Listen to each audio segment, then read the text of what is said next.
Hey there, YouTube.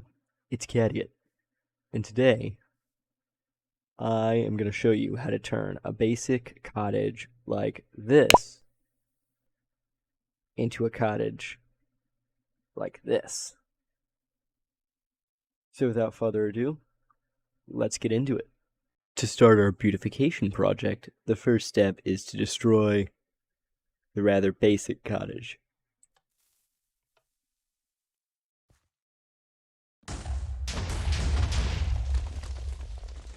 And then when you realize you didn't destroy it enough, get some more TNT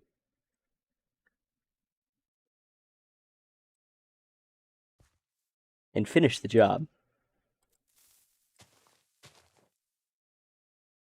It said finish the job.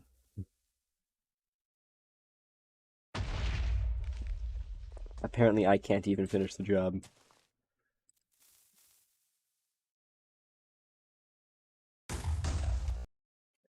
Now that you've finished the job, the next step is to go through and lay out roughly where you want to put your base, how you want to shape it.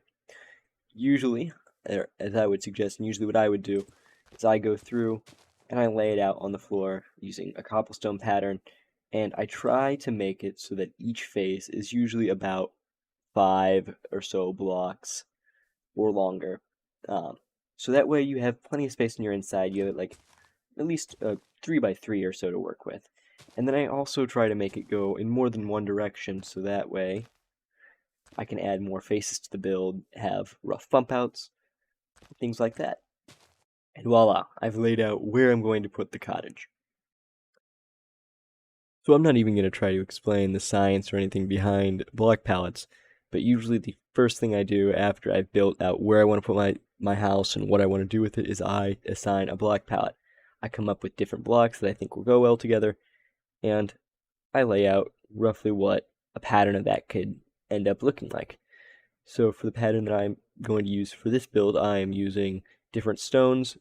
So stone, andesite, some gravel here and there, tuff, cobblestone, and mossy cobble. And then I'm using a corner trim using wood, in this case spruce because I'm in a spruce biome. So I figured out my block palette, and now it's time to set the foundation in stone. I usually go through the corners, select a height, which is usually about 4 tall. It's what I find to work best, and I build up. I build up 4 high pillars with my corner trim, my wood in this case, and it's like that. I have my pillars in place. So now I go through, I just lay down in almost a mixed pattern, just randomly filling in different blocks in different places with all of my other materials. And just like that, the wall pattern of my house is set in stone. Now, that was a terrible pun, and I absolutely understand that, but the next step is to come through and fix up just these bland, boring, flat walls. And the way we do that is adding detail, adding windows, figuring out where we're going to put doors and other objects.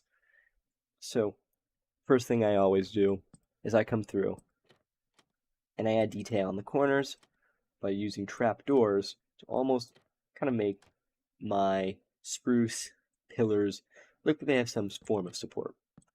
Just come around the build and I do it all over the place. The next thing I'll end up doing is I'll go through and I'll figure out where are the best points for windows. So I usually go with the 4 high because I love 2 high windows. And I see right here, this is about the center. I can just pop open a hole in the wall, place a stair, and just like that I have a perfect slot for a window. Want a door? Well, this area looks nice. I'm thinking a double door. Come through, and now you can either make your doors taller or shorter. I'm going to go with the shorter door on this one, just because I want to see how it ends up looking. Again, there's always a bit of experimentation when you're building, so don't feel like you're doing something wrong if you're breaking blocks and replacing them later in order to figure out where you want your windows to go. I do it all the time.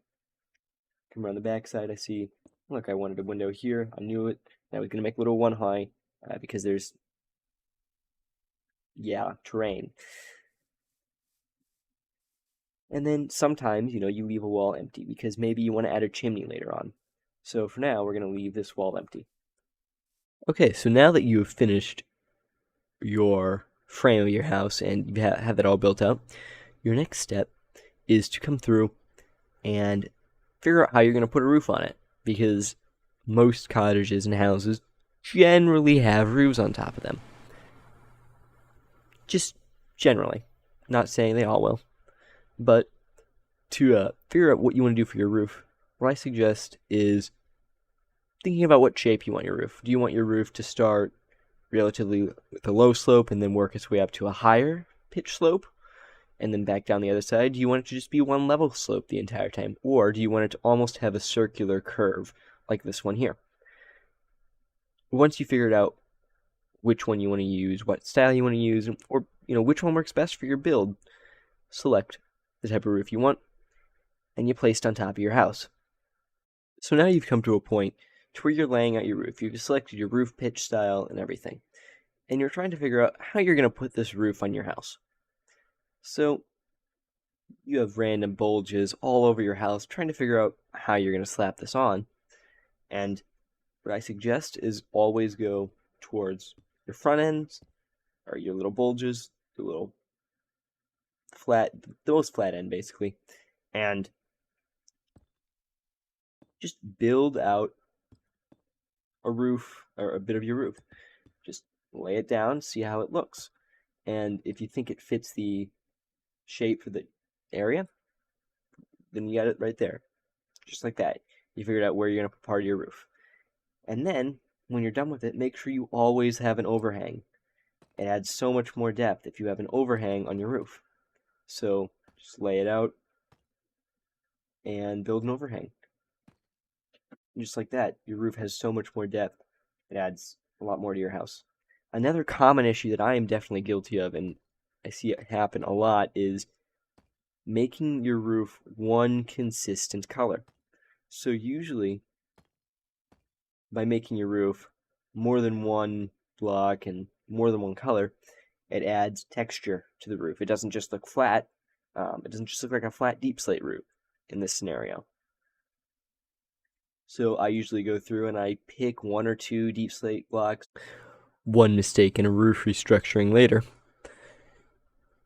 Well, so I ended up putting the roof on the build, and I realized there was an issue to where this wasn't going to line up because I had made this one bigger than this one, or than this side over here. So I just brought this all out of block and I added a bay window. Moving on, right now, the roof, it's nice, it has multiple pitches, and that's pretty cool, but we can definitely make this roof better. And the way we're going to make the roof better is we're going to add windows onto the roof. So, what I usually suggest doing for this is finding like the center point. So in this scenario, it would be right about here. Coming in with one of your non-main used blocks for your roof and slapping down a window like so. And just like that, that added character to the build. It added a little bit more depth to your roof, and now your roof is broken up in the center from just being this single tone deep slate color. Looking at our checklist, we have windows, door, roof, and exterior walls, but there's one thing missing from this cottage build, and that's a chimney. So what we'll do is we currently have an open wall over here. I left this wall open intentionally so that I could put a chimney over here. I thought this ahead, I swear. So what we'll do is we'll take blocks that we can use for a chimney. In this case, we're going to use brick. You could use stone, you could use anything, just as long as it looks like a chimney. It usually will work. And just come in here and we'll make a chimney shape. We'll probably inset it one and just take it out so it comes out somewhere like here, say, or so. And then what we can do is we can take some spruce trap doors and make a little bit around the top here. Place a soul-fire campfire inside and place a wall block on top, and now from floor level it looks like a chimney. However, this is rather bland. One second.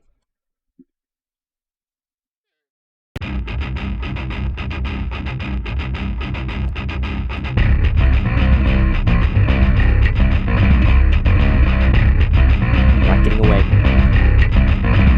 Leave no survivors. So, right now, this is looking rather bland. And that would be because it's all brick. And my number one rule is texture things. So, what I'm going to do is I'm going to take terracotta and stair. And I'm going to first, make a rough shape. Where do I want it to be inset? Where do I want it to be outset? Just mix it all together. And then I'm going to take terracotta and I'm going to add texture to the chimney. I'm going to make it more than one color. I can also come through with stairs and add stairs to different locations. Mud bricks sometimes work, but I'm just going to make a general chimney. And then we can move inside. And on the inside wall, we can also make a chimney to make it make sense that there's a chimney. And to make a chimney on the inside, what I usually would do is I'll make corners, a mantle, and I'll just make a rough fireplace shape. And then we'll come in here, and just like that, I have a perfect place to put a fire. Now before we move on to the foliage real quick, I came in here, and I went around the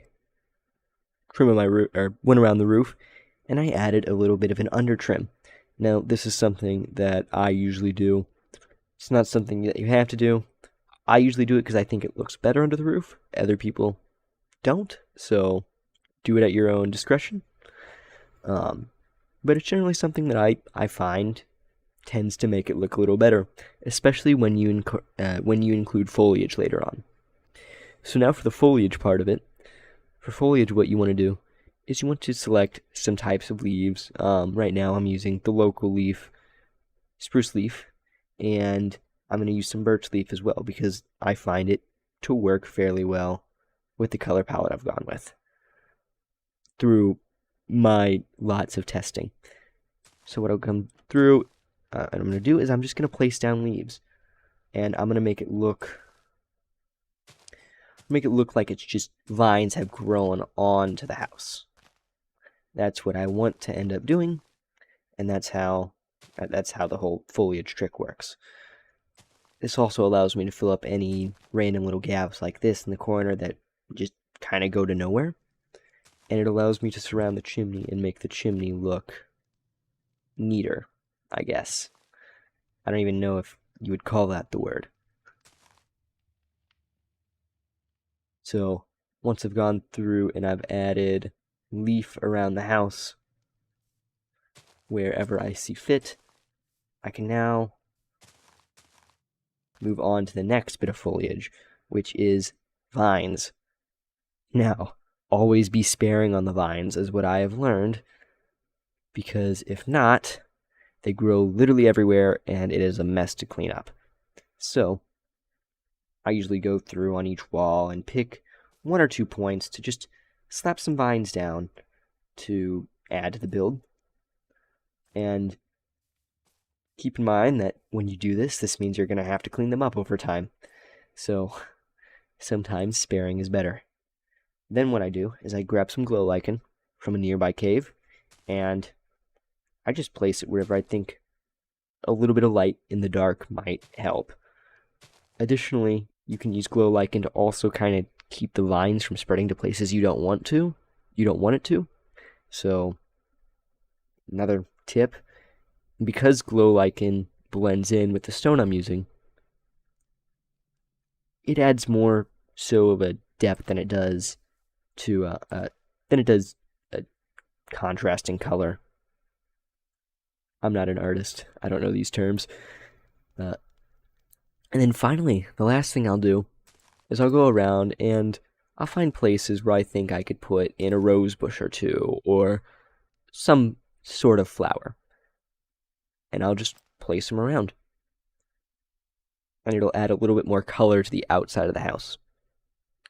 And then finally, the last thing I usually do on my builds, or at least the stone cottage variety of build, is I add a lantern, because is it a home without a light on the outside? And eventually, after much work on your interior and much work on your exterior, you'll have hopefully produced a little comfy, cozy cottage that you are happy about. So here's the end product that we have just produced. And now that same end product, again, but this time in shaders, which, I don't know why, but shaders tends to make everything look 100 times better. But yeah, that's my tips and tricks to build a fairly comfy and cozy looking cottage in Minecraft. So, I've been Cadiot. If you've enjoyed this video, feel free to hit that subscribe button. I'm not going to force you, but if you like seeing content like this, go ahead and hit the subscribe button. And if not, I'm not going to blame you. I wouldn't subscribe to me either. But thank you for watching, and I'll see you all the next time you decide that you want to watch one of my videos. Bye.